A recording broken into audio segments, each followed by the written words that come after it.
Bob Marley once said, "You never know how strong you are until being strong is your only choice." Keep this in mind as we discuss today United Kingdom's decision to sell its aircraft carrier to Asia. And what does it mean for the future of geopolitics in that part of the world? My name is Dr. David Oualaalou. And my name is Dr. Ross Stewart. And you are watching Geopolitics in Conflict.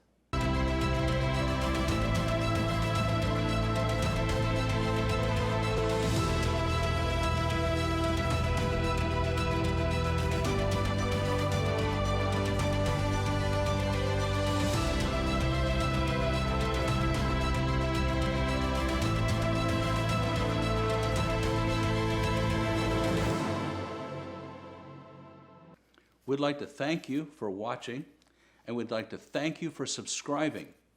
It means a great deal to us to be able to get this message out to a lot more people, and the higher our subscription rate, the more people that get to see this message. And also we want to thank our Patreon membership for their continued support. We want to thank you for that. And for you, if you like our videos and you want to show your support, consider joining our Patreon membership. Once again, thank you very much. Wonders never stop. Mm-hmm. Great Britain has sent an aircraft carrier, the Queen Elizabeth, to the South China Sea. What's up with that? I know, Ross. When I read about it, the question that came to mind, you know what it is? Not another provocation. That's what came to mind, because literally, if you take a step back and analyze this, it has the hallmark of let's provoke the Chinese. Absolutely, and it is going to provoke the Chinese. Yeah, because China is looking at it that way. So why on earth will you be sending your aircraft carrier along with other naval assets? A lot of them. Yeah, into the South China Sea, knowing that there's already tension there to begin with. So. And when you listen to the leadership of the other countries in the region, they don't want this provocation. They don't want to have to take sides, and they don't want conflict. No, you look at, for example, Philippines made it clear they don't want any military rotations from the U.S. over on their soil. Vietnam doesn't want that. Indonesia, Malaysia, you name it. All those countries in the region, they do have some miscommunication regarding the issues of the South China Sea with China, but they are sitting down and trying to resolve that in a good way, not by threatening military assets and so forth. Exactly right. And so we take a look at the history of this and how many times has Great Britain intervened in the South China region, most especially China, with disastrous effects. Yeah, well, we all know Britain history in the Middle East. We all know Britain history in Hong Kong. You know, and the Opium Wars, yeah, and on and on and on. And here it is, Great Britain is sticking its nose in again. How could they be inspired to do this? I know. There's this argument among geopolitical analysts that this is UK or Britain's way of indicating to the US, we are here with you to support you. But let me make it clear. UK's decision has to be approved by the United States. Absolutely. The UK has to follow its master, shall we say. There is another argument that suggests that UK is doing this because now it is free from the constraints of the European Union. Yes, which I don't buy that argument personally, and this is my personal opinion. I don't believe that. Because if there are those who say that, well, now the UK is in a better position once it exited the European Union, that's not true. I look at the economic conditions. Right. And enough that I just checked this morning, Ross, the economic outlook for Britain. There's one segment within the UK media that says UK economy is going to be jumping so high. Yeah. Another ones which I found, which we will have a description for you at the link of at the bottom of this description. The title says, "Do not be fooled."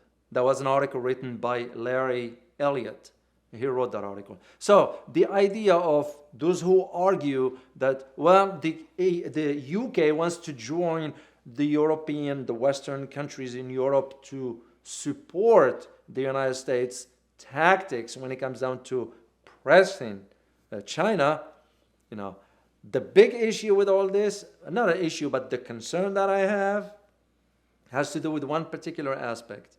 And that aspect is that Britain declared that now it's going to have a permanent naval asset in Asia. As you look at their justification, they're saying, well, it could be a flashpoint for something terrible. What is a flashpoint? Or you are creating the flashpoint. Or you're creating the flashpoint. And as you and I have discussed before, we look at the flashpoint that inspired the U.S. to enter the Vietnam conflict. It was contrived. It wasn't really a flashpoint. Could these things happen again?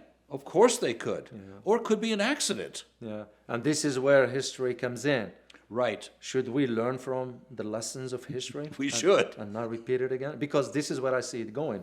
Right. The big concern, as an analyst, the big concern that I will see is the concentration of the naval assets in that part of the world.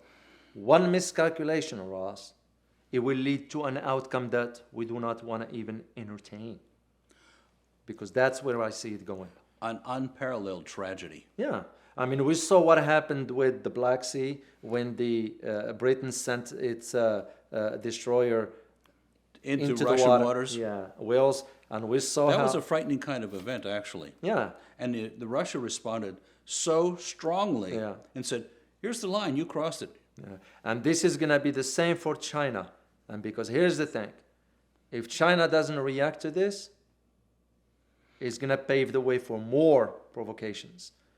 However, that's not what I'm suggesting that China needs to react. What China needs to know is to make sure that it doesn't fall into a trap, if you will. And China is standing so strong right now with its 4 points and its 3 points, going, you can't push us anymore. You can't disrespect us anymore. Yeah. We're going to teach you to respect to America. We're going to teach you to respect other nations, starting with us. Yeah. And so a provocation in the South China Sea, bad news. Yeah. Well, there are ways of dealing with this, hypothetically, if we are to advise. This platform doesn't allow us to do that. However, in a private capacity, we have the ability to talk about these things in a reasonable way. Exactly. But at the bottom line to it is that the idea of China needs to make a point here. Otherwise, they're going to keep being pushed.